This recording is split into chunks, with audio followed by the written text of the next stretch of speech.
Hey friends, welcome to Canadian Cutting Edge, and today we've got another Ganzo to look at. This is the FH926, and oh yeah, I should have wiped it clean beforehand. Blade's pretty dirty. This is a D2 steel blade G10 handle button lock, and I think you might be interested in this thing. If you've got one already, hopefully you don't have the same complaint that I have, and that I found another one of the best viewers of this channel, one of my favorite friends of Canadian Cutting Edge. Simon's got the same problem I have with this knife, and I'm going to tell you all about it. I'll do a teardown. We'll do a complete video review of the FH926, so stick around. It's coming right now. Here's the knife. I've got it in purple G10. It comes only in G10 or G10 with a carbon fiber laminate layer, like a thin layer of carbon fiber on the outside. The carbon fiber is pretty slick, but with these lines milled into it, even the carbon fiber has a little bit of texture, but the G10's got better texture. It comes in black, it comes in gray, it comes in a green bluish color, this purple and carbon fiber. Button lock. Now, is this Ganzo's first button lock? I forgot to look it up. If it's not, they didn't learn enough lessons on their first one. I think this might be their first one. It's the button lock. We've got a little bit of a lock stick with this knife. So that little bit of lock stick, we got a front flipper here. If I just open the knife gently, and it locks, it's a rock solid lockup. No blade play side to side, up and down. Then it's not bad to disengage the lock. But if I open it hard, then you get some of that lock stick. And I'm going to try to polish that away or try other, button lock things to do. But I like to review it as is, and so I've not done anything to change that yet. But here's a couple cool things. Here we've got the pivot pin, and it's shaped with this extension out here, and then that's milled into the G10, so it locks, so it's not spinning. So they don't have a D-shaped pin, but it's a locked pin. So I like that very much. And then this is a T8 over here. And then we've got T6 screws to take the pocket clip off, and the G10 pocket clip is right side only. I wish they would have made a second pocket clip. That add a little bit of expense because this is not their typical pocket clip, but it's a stainless steel pocket clip, and it works pretty well. Let's put my pants right there. It's snug, and there's enough lift right there on the clip so that it's easy. It just climbs over and shoves in. That's not too bad with how far it sticks out, and it holds well, and I like the pocket clip. I just wish they also made it left-handed. We've got a big lanyard hole back here, and the lanyard hole placement is quite good. It's right at the end of the handle where it should be. I wouldn't have minded if it was recessed or if it was a pin through the back and stuff. I don't like the bulkiness of paracord coming out, around it, but yeah, it's not that big a deal. We've got a G10 back spacer in there. We've got these liners now, which is common with Ganzo. These liners are fairly thick compared to many other brands. They could make them thinner and make this whole thing lighter, because this whole thing is a little bit of a chunky knife. We've got the flipper right there, and it's just sort of like a round nose flipper with not very deep jimping, but it's a crispy jimping. It's very easy to get your finger on there and flick that knife out. That's the only way of deployment other than, using the button and then swinging, because we got stainless steel ball bearings in there, and they're pretty decent ball bearings, and they rotate quite well. You can just sort of barely see them. I will do a teardown, and it's okay. I really like the extra access to get to that button lock right there, because the G10 doesn't come around and sort of envelop that button. So it's easy, a typical holding position to get in there and push it down, because you don't have to focus just on that tiny little, well, it's not tiny, but on the button. It's easier to get the whole thing and just access it. So the button lock functionality in terms of design is quite good. The execution with that little bit of lock stick is where it falls down. The handle shape, we've got everything chamfered over here, so there's nothing hot and sharp in the hand. Feels pretty good. Chamfering back over here. And the blade shape, we've got a nice drop point blade here. Just a slight drop after this thumb riser with the jimping on it. And again, we've got that nice fine but crisp jimping, which adds a fair bit of grip. And it's not really a forward choil because the whole handle comes up to there. It's not in the blade, but that's quite well done. If you put your middle finger in what is the normal choil, and then your thumb on that, or you reach over with your thumb here if you're going to have to do some harder work, that works quite well indeed. I'm quite happy with that. The blade itself doesn't have any jimping on it, and it's got a slight chamfer on either side, so it's not crispy on either side. Quite comfortable that way. But if you hold it back here in the hand with your index finger in that choil, that works quite well as well. That gives you a little bit more reach with the blade. A reverse grip is quite comfortable as well. This is a decent design in terms of that. I do wish they would have put maybe a little bit of jimping on the liner right there, just to give that index finger a little bit better grip when you're reaching, forward like that. This grip back here, when you're forward with your index finger, the thumb, at least for me, my thumb's not very comfortable back here. It wants to be, up there. Yeah. The blade alignment there, it's just slightly off to the show side. Not bad. It's not rubbing anywhere. The alignment's pretty good. Like I said, the blade play, nope. No blade play up and down. Lockup is quite good that way. It's just that lock stick that's a little bit bothersome. So that covers most of it. How well does this blade cut? Well, they've made this edge quite thin. They haven't done the best job sharpening, mine, but it's okay. But this blade shape is actually very efficient. It's a really good EDC blade shape, and that thinness behind the grind really does help it an awful lot to get through just about anything you want. So it's great as an EDC that way. We do have that, like I said, that little bit of jimping there, and with that choil, if you do stab into stuff, it's fairly safe to have a good grip and not have your grip slide out and have your hand come up over the blade. So yeah, all those things said, it's pretty good. I like it, especially the thinness behind the edge. And Ganzo is quite good with their heat treatment on their D2, so I'm happy with that. Badging, small, like it should be. Just wish it was on the flats here somewhere. And on this side, very small. And with my eyesight, slowly getting worse and worse, I can't always read everything there. It says FB knife FH926 D2 on there. And again, that would easily fit up on the flat somewhere instead of on the main bevel. I just don't like it on the main bevel. That's my personal preference. So the main flaws here is the button, and I'll show you that when I do a teardown. And the second thing I would like is another pocket clip for this side. That would be, a really good thing. Some people want a really deep carry pocket clip, and I like that much of the time too, but this one's not bad. All right, let's do all the sizes and dimensions and weights and everything, and then we'll do the teardown. How much does this thing weigh? 116 grams. That's 4.1 ounces. So like I said, it's a little bit on the heavy side. The sharpness from the factory on my best tester, 215 best is the average score that I got. So it's not quite as sharp as, I usually like my knives to be from the factory, but Ganzo did a pretty decent job with sharpening.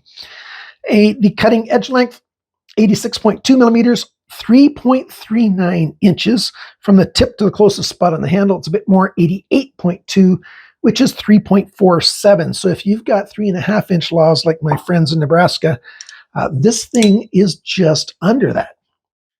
The blade thickness, we've got 2.86 millimeters, which is 0.1125. 0.125 is 1/8 of an inch, so it's just shy of 1/8 of an inch thick. Pretty good.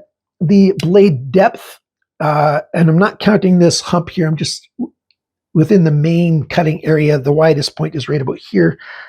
24.7 millimeters, that's 0.972. So it's basically an inch deep of a blade. The thickness behind the grind, so right at the apex, or just behind the apex, when the apex edge hits the main bevel right there, 0.35 millimeters, that's 14,000ths of an inch. Now, D2 can handle being that thin as long as you don't abuse it. This isn't a chopper. You're not going to be banging it into something really hard.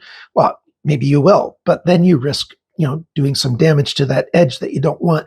But for the most part, that extra thinness makes this EDC very, very well. It does everyday tasks wonderfully. The handle length, and if we measure with these lines perpendicular to the measurement lines, that is 112.2 millimeters, 4.42 inches. The grip area, so if we don't count that forward section between my thumbnails there, that's about 9.5 centimeters, about 3 3/4 inches. If you count that section there, it's about 11 centimeters or 4 1/3 inches. So big hands can have a good grip on this knife.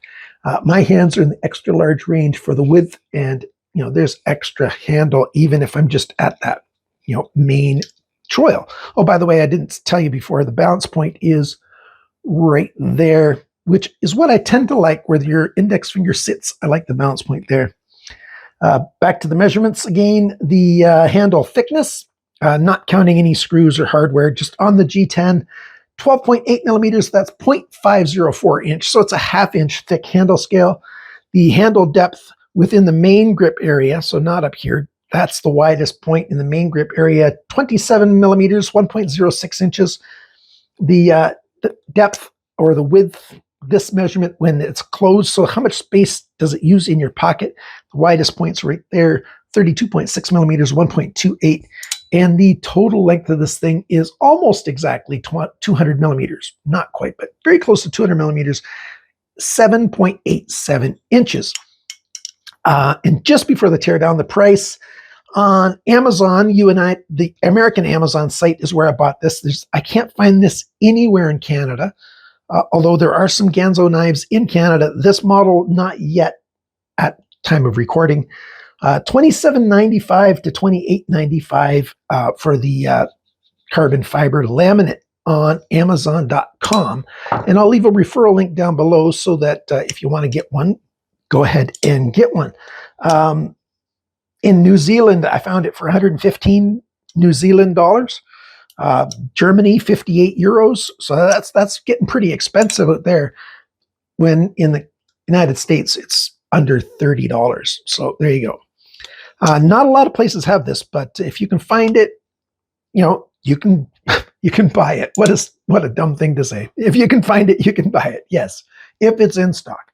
Let's do what I said I was going to do. I said I was going to do a teardown, and let's get at it. So we've got these T6 screws.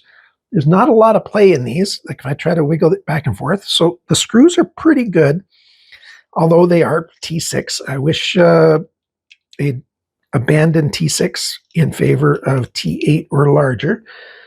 And then you've got a screw on the G10 here. And let's spin that out. So there you go. That's spun out. I'm going to take this one off too so I can show you both sides. And let's grab my T8 here. No, that's my T6. It's got the 8 on the back. That's the one I need.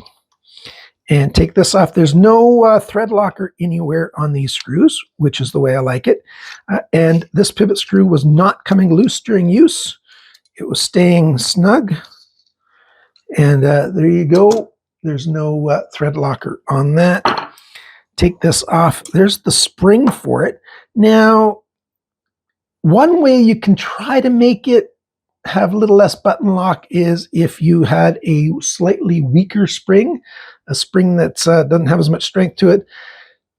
I wouldn't try heating this up to soften it and stuff. Or clip off pieces of it to make it a little bit smaller. You're just asking for trouble if you do that. More trouble than you're trying to save yourself from. But there you go. There's the skeletonizing on it. there's a little bit of oil residue on there still. That's from the factory. There you go. The main stop pin's right there. There's the button lock. There's an alignment pin there. And then here is where there's 2 more pins to hold that on. But let's take this pivot pin out so we can take it all the way apart easily. Push it out. And there you can see the shape of that pin and how it sits. So we got a nice round pin and the shape of the hole there that it sits in. And then we can take that off. And we've got 2 screws here holding that back together. There's the screw heads. So you have to take those screws out if you want to take it all the way apart. See, here you go. Here's the screws for the pocket clip. Let that fall out. On this side, they got rid of some of that metal. So they made it so they couldn't even have the option of a pocket clip on this side. And I don't really understand why. I can take that apart there. But first, let me show you this. There's the ball bearings, stainless steel ball bearings. And what is there? There's 4, 8, 9, 10 of them per side. And there's where the lock engages. That's when it's parked. That's when it's locked open. That tiny little spot right there is what engages, but it's a strong enough engagement point. And yeah, that's okay. And what I'd really need to do, you can see this. Hopefully you can see it. There's a little bit of shine to it right there. And a little bit of marks on here. So what I want to do is I want to polish this whole face where my thumbnail's rubbing and smooth that out. There's a little bit of, can't really feel it with my thumbnail, but you can see that there's a little bit of discoloration right there. So polishing that up might help with the lock stick. Let's finish this off. These are T6s as well. And, you know, completely comes apart. There's another alignment pin there. And that's how it's constructed. Big fat stop pin right there. And yeah, it's a decent construction method. You know, like I said, I do wish that they used T8 screws instead, but not bad at all. And that stop pin is free floating. It's just held in by everything being aligned properly. And so is this other alignment pin. But I'm going to tighten these back up and put it back together. Do I have it aligned properly here? Yeah, I guess I didn't. That's why it didn't screw in. There we go. It's not tight yet. Whoop, I'm trying to drop my stuff. And this one will get it started before I tighten them up, tighten them down.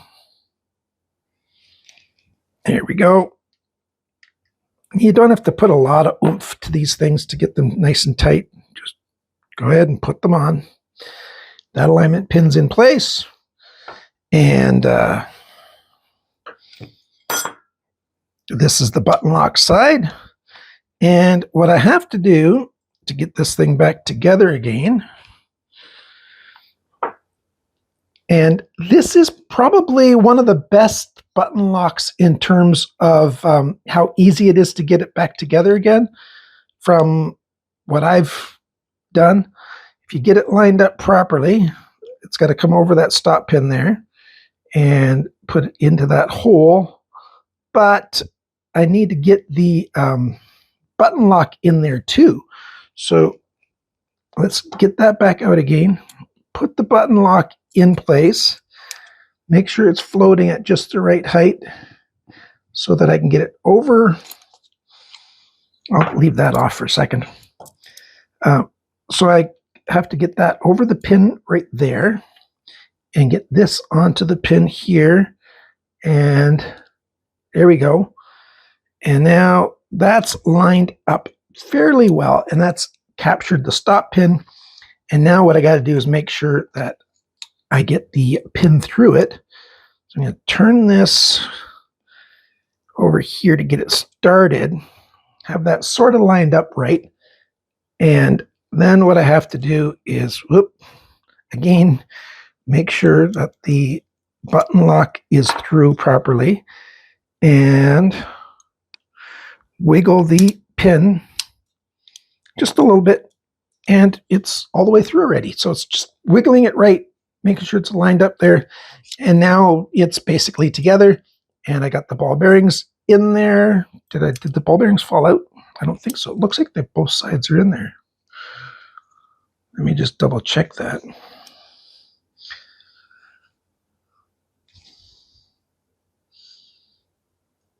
Why does it only look like they're on one side?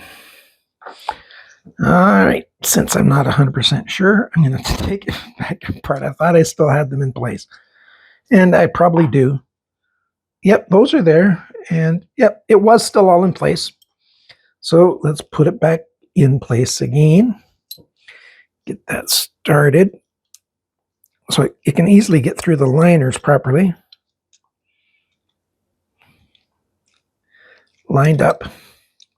Now pushing up with that index finger, make sure the button lock's in place, and yeah, it just pops in. We have to straighten that out just a little bit. Oh, went a little bit too far. Move it back just a little bit. And push it on through.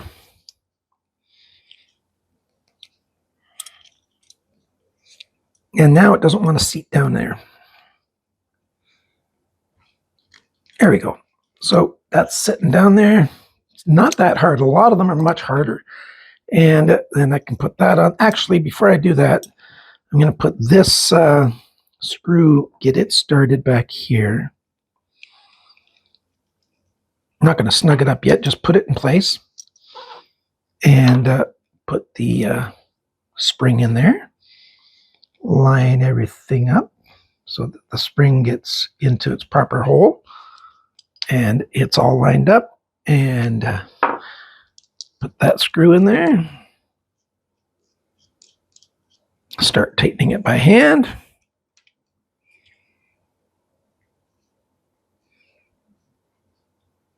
And that's all there is to it. It doesn't take an awful lot. It's an easy enough knife to put together. So what are my thoughts on this knife? Well, I'm a fan of it. The design, I'm a big fan of it. It works well in terms of as a knife. Like, you get the blade out for cutting and things. It's a good knife. And it's not that hard to take apart and put back together again. And, again, the alignment's off just a little bit more than it was before, but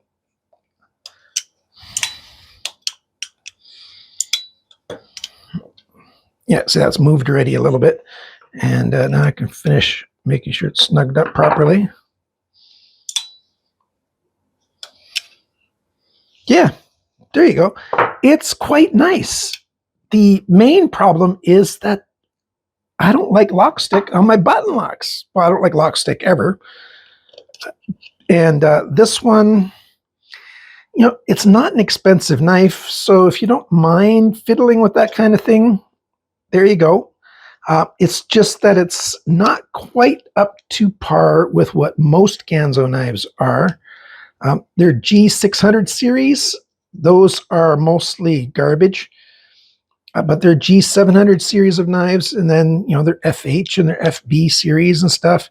They're quite nice. I prefer the FB series with stainless steel instead of D2 steel for my pocket knives. But it's quite good. The action's good on it. Lockup's good on it. Feels good. It's comfortable. It's a tiny bit heavier than I'd like, but you got a couple extra grips, a good thin grind on it, a blade shape that is very versatile and useful. It's got a decent look to it, but it doesn't have that left side pocket clip. That doesn't bother a lot of people, but it does bother some people. So there you go. Do you have one? And I especially want to know, do you have the same problem with the button lock that I have? It's not that it's non-functional, because it is functional. It's just, a slight stickiness to it, especially when the blade's been opened more forcefully than And I've used this for a while. It's not been breaking in. It's just as sticky as it was when I first got it. I carry all my knives and actually use them for a couple of weeks before I do a review. And yeah, decent. I'm mostly happy with this thing. Thanks for watching. Thanks for liking, sharing, commenting, and subscribing. And remember, friends, cut towards your chum, not your thumb.